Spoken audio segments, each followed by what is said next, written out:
പുതുമുഖ സംവിധായകന്റെ നല്ല മേക്കിംഗ് സ്ഥിരം അടിപൊളിയായിരുന്നു കേട്ടോ.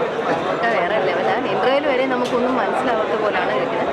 പക്ഷെ ഇൻ്റർവ്യൂവിൽ കഴിഞ്ഞിട്ടുള്ള മമ്മൂക്ക എൻ്റെ പൊന്നോ എന്നാ മമ്മൂക്കായ അടിപൊളി പടം. പിന്നെ നമ്മൾ ഇവിടെയൊക്കെ കാണുന്ന ഒരു അണ്ണ കണ്ടില്ല, അണ്ണൻ്റെ പേരെനിക്ക് അറിയത്തില്ല, എന്താ യൂട്യൂബിലൊക്കെ ആണൻ്റെ ഒരു വരവുണ്ട് കേട്ടോ. അത് കുറച്ച് ചിരിക്കാനുള്ളൊരു സാധനമാണ്.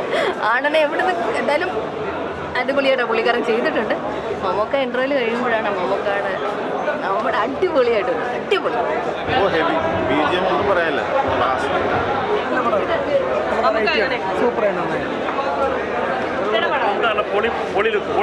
ആണെങ്കിലും പാവമായിട്ടും ഭയങ്കരമായിട്ടും ഒക്കെ. അപ്പം ഇറ്റ് വാസ് റിയലി നൈസ്. പിന്നെ നമുക്കിടെ ഫൈറ്റ് ഉണ്ട്. പിന്നെ ഫൈറ്റ് ഞാനൊരിക്കലും ഫൈറ്റിനെ കുറിച്ചായിരിക്കത്തില്ല കൂടുതലും പറയുന്നത്. ബോറിംഗ് ആയിട്ടുള്ള ഫൈറ്റ് ഒന്നുമില്ല, അതുകൊണ്ട് കണ്ടിരിക്കാം. അല്ല ഭയങ്കര എല്ലായിടത്തും അപ്പം ഫൈറ്റ് അങ്ങനെയല്ല. ഇറ്റ് വാസ് ആവശ്യത്തിന് മാത്രമുള്ള ഫൈറ്റ് ആയിരുന്നു. അതുകൊണ്ട് തന്നെയായിരുന്നു അത് ഭയങ്കര ഇൻട്രസ്റ്റിംഗ് ആയത്.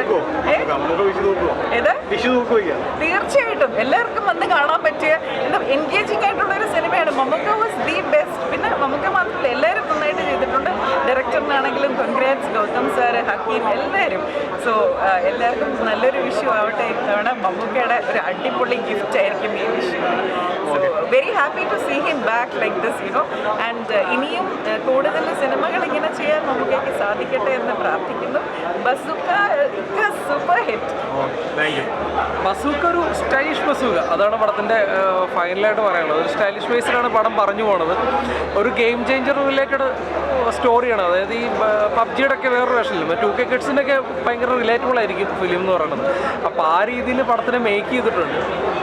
ഫസ്റ്റ് തൊട്ട് എൻഡിങ് വരെ മമ്മൂക്കയുടെ ഒരു ഒരു എന്താ പറയുക സ്റ്റൈല് പിടിച്ചെടുത്തിട്ടുണ്ട്. ഒരു മേക്കിങ്, BGMs ആണെങ്കിലും ചില സീനുകളൊക്കെ ആണെങ്കിലും നമുക്ക് കൈയടിക്കാനുള്ള എൻട്രി സീനൊക്കെ അടിപൊളിയായിരുന്നു. ക്ലൈമാക്സിലോട്ട് വരുന്ന സമയത്ത് വളരെ ഫ്ലെക്സിബിൾ എന്ന രീതിയിലൊരു സീനുണ്ട്. വളരെ ഫ്ലെക്സിബിൾ ആയിട്ടുള്ള ഇത്ര ഏജ്ഡ് ആയിട്ടുള്ളൊരു മെഗാസ്റ്റാർ ഈ ഒരു സ്റ്റൈൽ റോള് ചെയ്യുന്നുള്ളതാണ് പടത്തിൻ്റെ ഒരു എന്താ പറയുക ട്വിസ്റ്റ് എന്ന് പറയുന്നത്. അപ്പോൾ സോ ആ രീതിയിലൊക്കെ നോക്കി മമ്മൂക്കയുടെ സ്റ്റൈലിഷ് ബേസ്ഡ് ഫിലിം കണ്ടിരിക്കുക എന്നുള്ള രീതിയിൽ പടം വർത്താണ്. കമ്പയർ ചെയ്യാൻ പറ്റത്തില്ല, ടോട്ടലി രണ്ട് ജോണറാണ്. അസുഖക്കൊള്ളാം. വിഷു തൂക്കുന്നുള്ളൂ, നോക്കട്ടെ. പടം എനിക്ക് എടുക്കാച്ചിട്ടുണ്ട് ഈ പടം. കാരണം മൂപ്പർ സ്റ്റൈല് എനിക്ക് സ്റ്റൈലാണ് കൂടുതൽ ഇഷ്ടമായത്.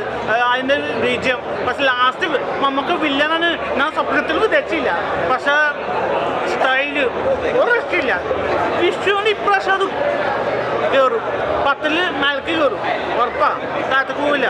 പിന്നെ ബോറടിക്കൽ കാണുമ്പോൾ നമുക്കല്ലേ കോമഡി പിന്നെ സ്റ്റൈല് അതിൽ പിടിച്ചു കയറും.